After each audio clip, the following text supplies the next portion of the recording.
अनिरुद्धाचार्य महाराज अक्सर अपने बयानों की वजह से विवाद में रहते हैं। एक महिला से पति को लेकर किए गए उनके सवाल पर खूब कंट्रोवर्सी हुई थी। आज शुरुआत उसी से करते हैं। सबसे पहले आपको उनका वो बयान सुनाते हैं। आपकी शादी हो गई? हाँ जी, हो गई। पति कितने हैं? पति तो एक ही है। एक है? हाँ। एक ही है? हाँ जी, हाँ जी। फिर ठीक है। तो जब पति एक है तो दूसरा हो सकता है? फिलहाल तो नहीं। भविष्य में? भविष्य में भी नहीं। और अब बिग वॉल पर इसी से जुड़ा सवाल आपके सामने आएगा। क्या अनिरुद्धाचार्य जी महाराज महिलाओं का सम्मान नहीं करते?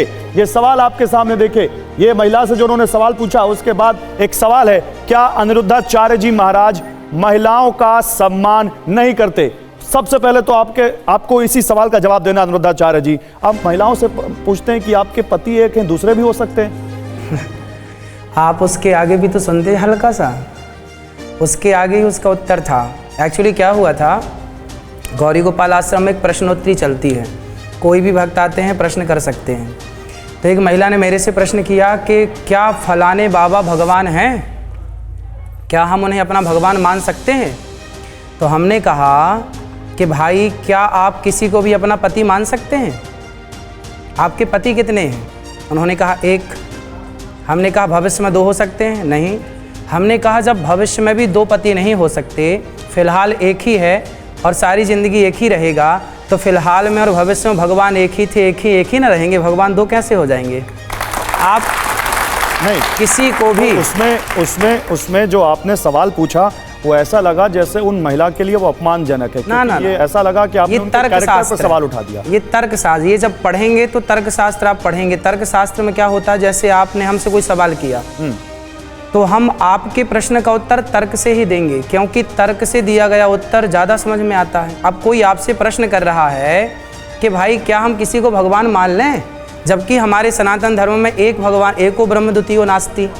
जब ईश्वर एक है तो कोई ये कैसे कह सकता कि भाई भगवान हम दूसरा मान लें, फलाने को भगवान मान लें? तो मैंने पूछा कि भाई क्या आप किसी को पति मान सकती हो? लेकिन सनातन में तो 33 करोड़ देवी देवता है, वो देवता है, भगवान एक, वो देवता 33 करोड़ है। करोड़ मतलब कोटि मतलब प्रकार मानिए, या कोटि मतलब करोड़ मानिए। वो प्रकार करोड़ अलग है। देवता है, अग्नि देवता है, वरुण देवता है, सूर्य देवता, इंद्र देवता है, भगवान राम, कृष्ण भगवान है, शिव, राम भगवान है। ये तो तीन अपने आप हो गए ना, बात समझिए ना। बिजली को चलाने के लिए 3 तार होते हैं ना, फेस 1, फेस 2, फेस 3, पर बिजली तो एक ही है, 3 भागों में डिवाइड है ना। उसी प्रकार ईश्वर एक है, पर एक परमात्मा को 3 व्यवस्था करनी है। गॉड का फुल फॉर्म क्या है? GOD, G for generator, O for operator, D for destroyer. जब तीनों मिलाएंगे तब ना गॉड होगा। तो एक परमात्मा, एक पावर हाउस 3 प्रकार की बिजली उत्पन्न करता है, फेस 1, फेस 2, फेस 3। उसी प्रकार परमात्मा एक है। वह एक परमात्मा सृष्टि उत्पन्न करने के लिए ब्रह्मा बनते हैं, पालन करने के लिए विष्णु, संहार करने के लिए शिव, हरि हरि और न भेदः, वह तीनों एक हैं। इसीलिए अनिरुद्धाचार्य जी भी एक हैं, लेकिन कभी वो काउंसलर बन जाते हैं, कभी वो डॉक्टर बन जाते हैं, कभी वो साइंटिस्ट बन जाते हैं, कभी वो टीचर बन जाते हैं। ऐसा है, भगवान एक थे, एक हैं, एक ही रहेंगे। ये समाज में बड़ी कंफ्यूजन है हमारे सनातन धर्म में कि हमारे तो 33 करोड़ भगवान हैं। हाँ भाई, भगवान 33 करोड़ नहीं हो सकते। अच्छा देखिए, अभी से ही लोग आपसे सवाल पूछने को आतुर हैं यहाँ पर। आप सवाल लेने को राजी हैं? हाँ बिल्कुल। ठीक है, तो मैं एक सवाल ले ही लेता हूँ पब्लिक से। एक एक करके लोगों को भी इनकॉर्पोरेट करेंगे इस डिबेट में। लोग सवाल पूछना चाहते हैं, क्या सवाल है आपके मन में? बोलिए। अनिरुद्धाचार्य जी, शो में आने के लिए धन्यवाद। आपने 3 जो गॉड की परिभाषा कही, generator, operator and destroyer.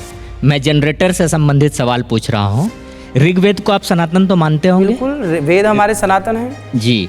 Rigveda में एक श्लोक है, आपने सुना ही होगा, ब्रह्मण्यो अस्य मुखमासीद बाहुराजन्य कर्ता उरु तदस्य यद वैश्य पद्मन्या शूद्रो अजायकर। बिल्कुल।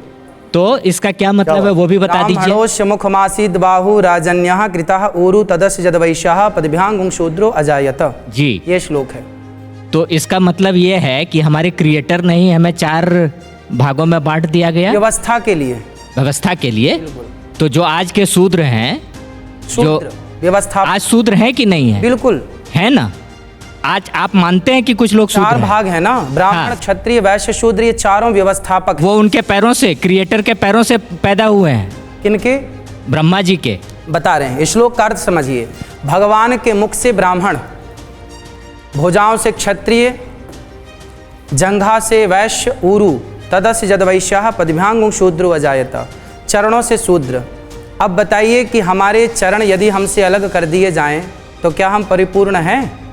हमारे हाथ हमसे अलग कर दिए जाएं तो क्या हम परिपूर्ण हैं? हमारी जंघाएं या हमारा मुख हमसे अलग कर दिया जाए तो क्या हम परिपूर्ण हैं? वह एक पिता है, एक परमात्मा है। उस एक परमात्मा की चार संतान हैं, जो चारों की उत्पत्ति अलग अलग जगह से हुई।